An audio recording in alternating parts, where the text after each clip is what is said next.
सोचिए, अणुओं की अपनी एक दुनिया है और उस दुनिया की एक अपनी ही भाषा है।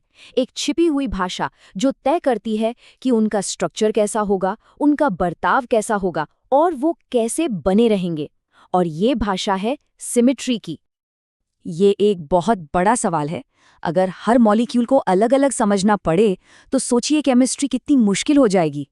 हमें एक ऐसे सिस्टम की ज़रूरत है, एक ऐसी यूनिवर्सल भाषा की जो इन अनगिनत आकारों को समझने में हमारी मदद कर सके। और इसका जवाब एक बहुत ही खूबसूरत आइडिया में छिपा है, सिमेट्री। बिल्कुल एक तितली के पंखों की तरह। अगर हम बीच में एक लाइन खींचें तो लेफ्ट और राइट साइड एक जैसे दिखते हैं ना। बस यही है सिमेट्री। और अणुओं में भी ठीक इसी तरह की सिमेट्री होती है। तो इस भाषा को सीखा कैसे जाए? इसे समझने के लिए हमें सिर्फ दो बेसिक आइडियाज के बीच का फर्क समझना होगा। एक है जगह यानी अ प्लेस, और दूसरा है एक्शन यानी एन एक्शन। और इसे समझने के लिए हम एक बहुत ही सिंपल सी चीज का इस्तेमाल करेंगे, एक दरवाज़ा। हाँ, एक मामूली सा दरवाज़ा। और आप देखेंगे कि ये दरवाज़ा हमें मॉलिक्यूलर सिमेट्री के सबसे बड़े राज को समझने में कैसे मदद करता है। तो इसको ऐसे समझिए, दरवाजे के जो कब्जे हैं वो है जगह, वो फिक्स्ड हैं, अपनी जगह पर है। इसे हम कहते हैं सिमेट्री एलिमेंट।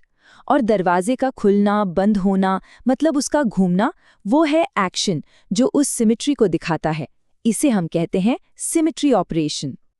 तो सिमेट्री एलिमेंट क्या हुआ? ये एक तरह का कह सकते हैं एक इमेजिनरी पॉइंट, लाइन या प्लेन है, बिल्कुल हमारे दरवाजे के कब्जों की तरह। ये अपनी जगह पर रहता है और हमें बताता है कि सिमेट्री आखिर है कहाँ। और सिमेट्री ऑपरेशन, ये है वो असली काम, वो एक्शन, जैसे दरवाजे का घूमना। ये मॉलिक्यूल की पोजीशन को बदलता है, लेकिन इस तरह से कि मॉलिक्यूल दिखता बिल्कुल पहले जैसा ही है, कोई फर्क ही नहीं बता सकता। तो अब जब हम जगह और एक्शन का फर्क समझ गए हैं, तो चलिए देखते हैं कि केमिस्ट्स के टूल किट में सिमेट्री को समझने के लिए कौन कौन से औजार हैं। टोटल 5 जरूरी ऑपरेशंस हैं। और सबसे पहला और सबसे मजेदार ऑपरेशन वो है जिसमें हम सच में कुछ नहीं करते। इसे कहते हैं आइडेंटिटी या ई। कमाल की बात यह है कि दुनिया का हर मॉलिक्यूल, चाहे वो कितना भी टेढ़ा मेढ़ा क्यों ना हो, उसमें ये प्रॉपर्टी तो होती ही है। ये सिमेट्री एनालिसिस के लिए एक तरह से हमारा स्टार्टिंग पॉइंट है। चलिए अब आते हैं दूसरे ऑपरेशन पर। ये रोटेशन यानी घुमाव से जुड़ा है और इसे इमेजिन करना तो बहुत ही आसान है। इसे कहते हैं प्रॉपर रोटेशन और इसका सिंबल है CN। यहाँ N बहुत काम का नंबर है।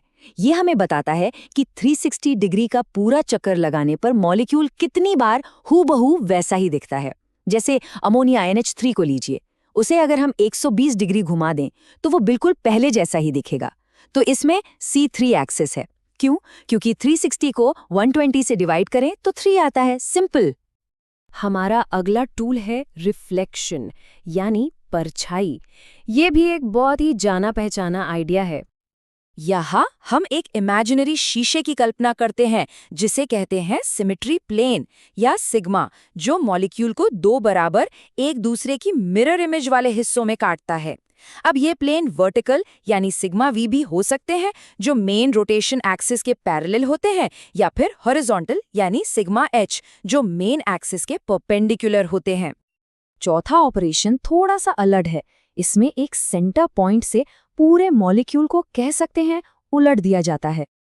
इसे कहते हैं इन्वर्जन और इसका एलिमेंट है इन्वर्जन सेंटर I। सोचिए कि मॉलिक्यूल के बिल्कुल बीच में एक पॉइंट है। अब हर एटम उस पॉइंट से गुजरकर दूसरी तरफ ठीक उतनी ही दूरी पर पहुंच जाता है। बेंजीन इसका एक परफेक्ट एग्जाम्पल है। और अब बारी है हमारे 5वें और आखिरी टूल की। ये थोड़ा सा ट्रिकी है क्योंकि इसमें एक साथ 2 काम होते हैं। इम्प्रॉपर रोटेशन या S एक 2 स्टेप प्रोसेस है। पहले मॉलिक्यूल को एक खास एंगल पर घुमाया जाता है और फिर उसे एक परपेंडिकुलर प्लेन पर रिफ्लेक्ट कर दिया जाता है, मतलब उसकी परछाई ले ली जाती है। ये दोनों स्टेप्स मिलकर एक सिंगल ऑपरेशन बनाते हैं। तो अब हमारे पास ये पूरा टूल किट तैयार है। चलिए अब देखते हैं कि ये असल में हमारे जाने पहचाने मॉलिक्यूल्स पर काम कैसे करता है। पानी जैसे एकदम कॉमन मॉलिक्यूल को ही ले लेते हैं। अगर इससे 180 डिग्री घुमाएं तो ये सेम दिखता है, मतलब इसमें C2 एक्सिस है। और तो और इसमें 2 अलग-अलग मिरर प्लेन्स सिग्मा वी भी हैं जो इसे 2 बराबर हिस्सों में बांटते हैं। देखा, इसी तरह हम इस टूल किट का इस्तेमाल करके किसी भी मॉलिक्यूल की पूरी सिमेट्री प्रोफाइल बना सकते हैं। ठीक है, हमने ये सारे टूल्स देख लिए, लेकिन सबसे बड़ा सवाल तो ये है कि इन सब का फायदा क्या है? केमिस्ट्री में ये इतना ज़रूरी क्यों है? देखिए, सिमेट्री सिर्फ शेप्स के बारे में नहीं है, ये एक बहुत ही पावरफुल प्रिडिक्टिव टूल है। मतलब ये साइंटिस्ट्स को ये अंदाज़ा लगाने में मदद करती है कि कोई मॉलिक्यूल कैसा बिहेव करेगा, वो लाइट के साथ कैसे इंटरैक्ट करेगा और दूसरे मॉलिक्यूल्स के साथ कैसे रिएक्ट करेगा। असल में ये क्वांटम केमिस्ट्री की मुश्किल कैलकुलेशंस को भी आसान बना देती है और स्पेक्ट्रोस्कोपी जैसे फील्ड्स में रिजल्ट्स को समझने में मदद करती है। तो ये पूरा एनालिसिस हमें एक बहुत ही गहरे सवाल पर लाकर छोड़ देता है। मॉलिक्यूल्स की इस छिपी हुई भाषा से लेकर नेचर के बड़े-बड़े स्ट्रक्चर्स तक सिमेट्री तो हर जगह है।